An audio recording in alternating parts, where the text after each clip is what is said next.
Hey, Rob, we often joke around on this program, but sometimes we have topics that are really, really important to discuss, and we have one of those today. Would you like to introduce our friend Lisa? Yes, Lisa O'Brien from the Melbourne City Mission. The acronyms always get me. Senior Manager, Youth and Family Homelessness, and homelessness is the focus of today's conversation. Lisa, good morning and welcome. Good morning. Good morning, Lisa. This is Neil. The other one's Rob. How are you both? Excellent, thank you. Now, this is a very serious issue, as Rob has indicated. We are going to talk about an event with your colleague Renae shortly, but give us a bit of an insight into homelessness in Victoria. Certainly, and can I say thanks so much for having me on the program to have a little bit of a chat about homelessness across Victoria. I do work for MCM, as we fondly call it. It's Melbourne City Mission. And while we're predominantly a metro-based organisation, we do have a reach out to a number of the regions, one of them being our fair self here in the Surf Coast in Geelong. But we don't have a huge presence like our partners or our other organisational friends like Mally. But I just wanted to acknowledge that homelessness in the regions is a significant issue, and that while the focus does occur a lot on Metro, it is certainly an issue that is across Victoria and Australia. Lisa, one of the frustrations I have with this, I've been doing radio for quite some time. I read newspapers a lot. This issue has been at least a 10-year subject. It's been regarded as serious at different times, a crisis during that 10-year period. And here we are in 2024 in an affluent society, and it remains a crisis. And while people talk a lot, I haven't seen too much positive action. For someone like you who picks up the pieces of this mess, do you have constant frustrations? I do, but I have to tamper them, and I have to think about the amazing wins that we do end up having, or we do get to see, and the privileged position that I am in, getting to go on a journey with a number of people who are currently experiencing or at risk of homelessness. While, yes, it is still a growing issue, it's not reducing, unfortunately. We are trying our best. We are trying our best to do everything that we absolutely can, and that's, both the state and the federal government are assisting us with that. And I do have to reflect COVID. I know no one wants to talk about COVID. It was a highly traumatic experience for us all, but it did highlight the issue of homelessness within Victoria, and we were able to get the government to see that more money needed to come into the service system and the support system. And I actually had a fabulous experience with a program called Homelessness to Homes, which is unfortunately wrapping up at the end of this financial year. But it's been able to help over 1,500 people across Victoria in getting into housing, and appropriate supports being provided within that. So Lisa, in terms of a definition of homelessness, and I know we're splitting hairs a little bit here, we often hear of the couch surfer. Is homelessness something where you don't have somewhere to call home, or is it the inability to find somewhere warm and dry to sleep? Look, that's a really great question, because a lot of the community and general public think of homelessness as your rough sleeper, the visible homeless, the people who, whether it be down here in Geelong, sleeping in a doorway, or in Metro Melbourne under a bridge. And, we all can visualise those pictures that used to be tossed around a number of years ago. But homelessness, I see, it's the silent or the quiet or the unseen homelessness. It's the people that are couch surfing. It's the people that are in a caravan on someone's block of land. It's people who might be in their cars moving from place to place. So homelessness for me is not about the visual, it's about all the other people that we're not thinking about or we're not seeing, that are actually on the borderline of coming into rough sleeping, but are using up all their relationships and all the goodwill across their own community to try and stay safe and dry. But ultimately, a home needs to be a safe space. So there are a lot of people who are constantly at risk of homelessness every night because they're not in a safe space. And that sadly can be a family home. Lisa, you touched on some successes that you've seen, which is really, really good news that we don't hear much about. But is the success you've seen a model that you could see accelerated with a bit of political will? Because a lot of times I'm not too sure that people have come up with a solution that they're prepared to talk about. But do you really believe there is a solution if political will was attached to it? I think there's many solutions, so I need to be clear, it's not a one-size-fits-all. Every single person needs a different response at the end of the day. We're fortunate that there are some that have work and do work, particularly at the front end, but I'm very much, and I'm in a great position where I work with rough sleepers of adult homelessness, but I also have youth early intervention. So looking at the before people or trying to divert people from coming into the homelessness service system. So we put a lot of energy into that as well, at looking at how do we, with the right support for each person, divert them from potentially coming into the service system as they get older. The number of people that you deal with obviously would make you quite sad, I suppose. How do you, at the end of each day, are you able to leave your work at work and go home and live a pretty normal life, or do you have a lot of take-home issues? That's a really good question, and I've spent over 20 years figuring that out, I must say.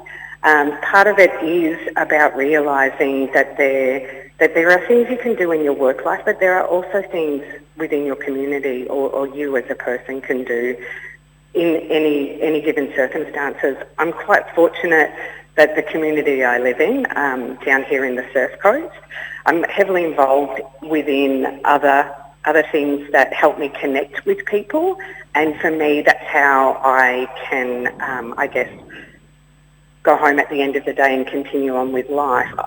I just connect with people, not necessarily talking about the work I do, but for me, seeing someone grow in any way or develop it just brings a smile to my face. And I'm very much about the small wins. And the small wins for me are giving the skills or helping people access skills so that one day they may use them. They may not. I've got a couple of kids. I talk a lot at them. I hope one day that they've heard something I've said to them and they'll in turn teach or educate or coach or, be the best possible version of themselves, which I'm trying to be as well. Last week we had a conversation that started off talking about music with the very famous John Swan, and it morphed into a story of him working in Adelaide with homelessness, where he took his music to a group of rough sleepers and made a significant change to their life. In your role, do you go out seeking to help people, or are you dealing just with people coming to you looking for help? We get to do a bit of both. So we're really fortunate. We have what in the service system known as an access point. Yes, it's in Metro Melbourne, but it's actually statewide. So it's our front yard youth services, and anyone who's needing assistance, who's at risk or is experiencing homelessness can access that service. They can make a phone call, they can come in. But we also, in other parts of our organisation, we actually go out. We go out onto the streets, so to speak, and we go looking, particularly out in Melton. We've got an initiative where we are actually walking around looking for possible camps, so rough sleeping or cars, and actively pursuing those people to see if there's anything we can do to support them and if they're wanting anything. I imagine there's a bit of shame and embarrassment involved, but I also think in a lot of cases there'd be a lot of gratitude coming back at you. There certainly is. Homelessness is one of those things that still does carry that stigma of shame, which it shouldn't. Homelessness, at the end of the day, could happen to any one of us at any point in time, depending on the circumstances that occur in our life. So I think For me, yes, it is sometimes hard to ask for support or assistance, but to know there is always support and assistance out there. Lisa, we are going to take a break in a moment and head off and speak to your colleague Renae about something concrete that people can do to help the services put on by Melbourne City Mission, or MCM as you like to call it. My recollection is your website is www.mcm.org.au, am I right? You are, that is correct. It's almost like it's written on a piece of paper in front of me. So the work you're doing is obviously critical, and we congratulate you on your determination to do great things for other people, and thank you for taking some time out of your Saturday morning. And hopefully the conversation we have with Renae will help people who are listening to understand a way that they can actually help financially or in person to help you guys do the great work you do. Thanks so much. I really appreciate the opportunity. Thank you, Lisa, and I will be in touch to chat to you again. Whether you like it or not. Thanks, Lisa. Lisa O'Brien there from Melbourne City Mission. She is the Senior Manager of Youth and Family Homelessness Services. That's a really hard word to type, I've got to tell you. It is. It's a harder word to be. We are going to take a break, hear from some sponsors, and then we are going to talk to Renae Johnston, who is the GM of Philanthropy, that's a hard word to say, Partnerships and Brands at MCM. You're listening to the Two Blokes Chatting radio show on 94.7 The Pulse. 10:21 on a Saturday morning, it's the Two Blokes Chatting radio show, and in part two of our conversation that we're having with people from Melbourne City Mission, MCM. Rob, we have got with us Renae Johnston. She's the General Manager of Philanthropy, I got it again, Partnerships and Brand at MCM. Good morning, Renae. Good morning. How are you both? We're well. jolly, and you sound jolly too, which amazes me because you don't work in a jolly world, but I reckon you've got the right attitude to tackle the job. We were just talking to Lisa about taking the frustrations of your toil home with you. Before we get into the depths of it, how do you handle that? Well, look, I'm in a bit of a different role from Lisa, and I feel very blessed actually to work for an organisation like MCM, because you can make a real difference. And really I'm the conduit between the community, philanthropists, media partners, and the young people, or people generally we assist, whether it's palliative care, early learning centres, disability, and people struggling with homelessness. So, I think the positive that we make every day, that's what gives me the energy. And no 2 days are exactly the same. So, I feel very blessed actually working at MCM. I did a stint with Beyond Blue for a period of time, and the folk who do similar roles to you at Beyond Blue are also up and about, and it's really almost a vocation, isn't it? Rather than you're clearly not there for the money, because those sort of roles don't necessarily pay all that well, but a really important thing that you are doing, and if you're not doing your job, then those organisations don't get the funds that they need. That's funny you say that, because I was actually General Manager at Beyond Blue. Set up all their fundraising, lived experience, speakers circuit, partnerships. So I'm well aware of that organisation, the amazing work they do, and obviously mental health is key to the work that we do here with Melbourne City Mission, and a lot of the young people that we work with, are people who are struggling from trauma, whether that be caused by, family violence or perhaps mental health, or maybe they recognise as part of the LGBTIQA plus community, but are finding it hard, with their family to be able to stay in the family homes. So, well aware of that space and how it impacts so many people. And COVID certainly didn't help a lot of people. So, Renae, we promised before the break that we would hear about something that people could do, whether in person or financially. Tell us a bit about what's going to happen at a fairly significant landmark in Melbourne. Yeah, look, it's wonderful. We have a partnership with the MCC, who enable us on 1 day a year. So it's going to be on Thursday, the 16th of May. People can get an experience you can't normally have, which is to come along to the MCG and to sleep there. And it is to increase awareness, reduce the stigma, and raise essential funds for young people who are experiencing homelessness. But it is a fun night, I describe it, for a serious issue, because there is people dressing up, people in groups, perhaps deciding to stay on their sleeping bags, playing celebrity head or other cargoes. But there's also roving entertainers. There's comedians. People have the opportunity also to listen directly to young people who have lived experience. There's a panel. And the questions last year actually came from the audience, and I was blown away with the ability for these young people to respond on the moment and dispel some of the myths that go with being a young person who is experiencing homelessness. So it is a fun night. There's meditation, yoga. The long room last year, it was all these people standing up, looking out onto the holy grail, the MCG, in the long room doing some meditation. So there's sing-alongs. It's the power of community, and that's what the message is this year. The power of community to come together and have impact and make a difference for young people who are experiencing homelessness in Victoria. I did a similar event a few years ago down in this part of the world, and whilst it's a fun night, I think I would also dress up differently next time.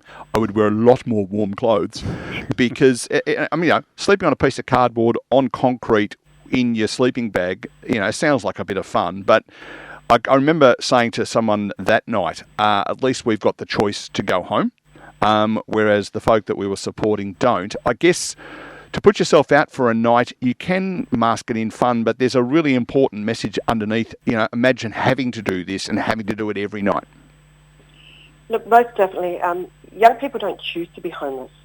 And 50% of adults who are experiencing long-term homelessness started off as being a young person. So we really need to be able to support and provide housing and opportunities for young people to live independent lives and to thrive. And the sooner, by working with young people, that will make a difference in the long term. So the funds raised from this are going to a program called the Youth Housing Initiative, which is providing housing, but also it's providing the support that's required to help people in employment, education, living skills, understanding what it is to be a tenant.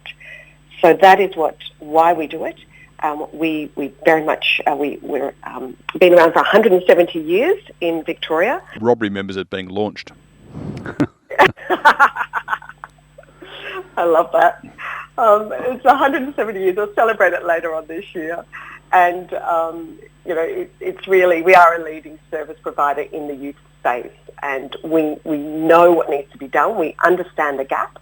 7,600 young people in Victoria on any one night have no place to call home. And that's pretty staggering, as you said, in the society and that we live in, and the opportunities that are there. So we need to break that cycle and do something about it, and hence the Sleep at the G. And everyone that can register, they just need to go online to sleepattheg.com.au, and we'd love to have, whether you're an individual, whether you want to go and rally your colleagues at work, knock on the door of your neighbours or friends and family. It's a great excuse to come up to Melbourne for a night, be at the MCG, and do something really positive to increase awareness and raise funds. Renae, Lisa talked before about going out and engaging with people who are sleeping rough. Has there been an invitation extended to get a lot of them to come and join those that are doing it for a charity purpose, just to really understand and have conversations with? So it serves two purposes. It gives a real understanding. You talk about the panel giving information, but if you're actually sleeping beside someone who does it 7 days a week, it would be a wonderful experience for both. This year the event is, because we're focusing on youth, we have been working with the MCC in ensuring that young people, so anyone who is 15 and above, can come along to Sleep at the G. The young people who are on the panel, often to be able to share your experience, there is support services or they have peer workers that enable them to, with mental health, it's really looking after people's well-being as well, being asked questions, making sure that they're in a safe space themselves to respond, and that after their experience that they walk away feeling positive. So, the The event's open to anyone who would like to register. It's $75 for adults and $25 for youth who are 15 to 17. So everyone is welcome. Renae, we are going to need to leave it go, but just remind us again, sleepattheg.com.au? That is correct. Yes, if you could go to the website sleepattheg.com.au, and otherwise MCM website also has information. It's on Thursday the 16th of May. Last year it wasn't too cold, but yeah, you're right. You need to rug up, whether that's some fancy dress or just jackets. But it is certainly a fun night to raise essential funds for a serious issue, and we can make a difference. And you will never appreciate your breakfast like I appreciated the bacon and egg sandwich I had the day after I did something similar. And a coffee. And proper coffee rather than the stuff that you get served up that night. Hey, I tell you what, though, we will be pumping that up a little bit between now and the 16th of May as well. So all power to you guys, and thanks for taking some time out of your Saturday morning. Oh, thanks so much, Neil and Rob. Really appreciate it. Have a great day. Thanks, Renae. Best wishes. All the best. Thank you. As, what we're going to say to her, just walk away, Renae.